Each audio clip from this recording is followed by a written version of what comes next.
Grabe guys, ang mahal na ng bunot ng ngipin ngayon, no? As promise nga guys, no, ituturo ko sa inyo kung paano kayo makakamura or makakalis or makakapaglibre ng bunot ng ngipin or anything po na gusto nyo ipagawa sa inyong ngipin, no? Yan, gaya nga nung sinabi ko sa previous video natin. Ayun nga guys, no, disclaimer lang po, I'm not a dentist po. This is just based on my experience and former dentistry student po ako. So, aware po ako na meron pong mga nakakalibre po dahil nung estudyante pa ako doon sa school namin sa may CEU, meron po doon mga pumipila. Ang mga estudyante nga po ng mga clinicians is naghahanap po talaga ng mga pasyente. And don't worry nga guys, kahit na mga student po yung hawak sa inyo, i-supervise naman po sila ng mga talagang doctors po, no, yung mga professors, is mga dentist po talaga sila. So, makakapagtiwala tayo guys dahil ang tagal na rin po no na marami pong pumipila dyan sa may CEU nung nag-aaral pa ako. So, kung gusto nyo pong makalibre, ayun po yung isang way. So, kailangan lang po ng tiyaga guys dahil nga pipila po kayo and magbabalik-balik. Grabe guys, nung estudyante pa ako, nasa 500 lang yung bunot, no? And sa ngayon nga, no, depende po ang bunot. Kung simple extraction lang po, nasa 500 to 1,500 siya. Kung complicated naman po or surgical, nasa mga 1,500 to 3,500. Based on my research na po to guys, sa ngayon po, no? Kasi nung estudyante pa ako, mas mura pa siya.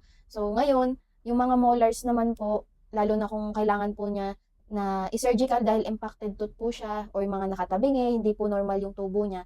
Yan, nasa 5,000 to 15,000 po yung presyo. So guys, no, na-experience ko nga yan na nagpabunot ako ng impacted ng ngipin, dalawa. Dito sinabay ko na siya para mas makamura ako kasi nangingi akong discount sa dentist.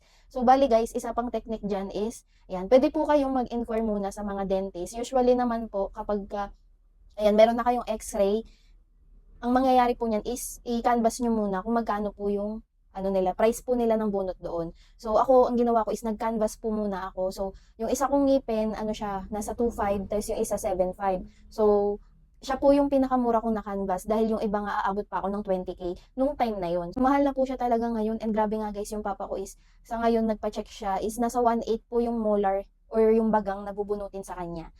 Isa pa po yun sa mga technique na i-share ko sa inyo na pwede po kayong mag-canvas guys, wag po kayong mahihiya. And guys, kung nahihiya po kayo, meron po akong share na video na regarding kay Colgate na may free dental check-up po. So sundin nyo lang po yung mga steps dun sa video natin para maka-avail po kayo ng free check-up kung gusto nyo po ng makasigurado ng free check-up. And so yung pangatlo naman guys na ituturo natin is sa mga barangay po guys, no. Meron talaga yan kadalasan ng mga libreng bunot, mag-aabang lang po kayo sa barangay, pinopost po nila yan, lalo na kung saan po kayo nakatira, malapit po doon yung barangay.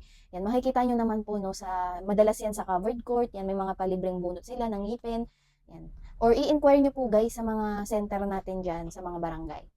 And yung PhilHealth Yakap program nga guys, ayun po, usually po meron po yung free cleaning, may bunot, basta yun po ay hindi siya surgical guys yung sa ngipin nyo. Yan. Kadalasan po kasi ang mga nasa surgical po talaga is yung sa wisdom tooth dahil mali po yung tubo nila. And meron din po yung iba mga dentures or yung pustiso po, no. So, itry nyo lang guys, subukan nyo po pumunta sa barangay para makalibre po kayo. So, yun lamang po. Follow for more tips.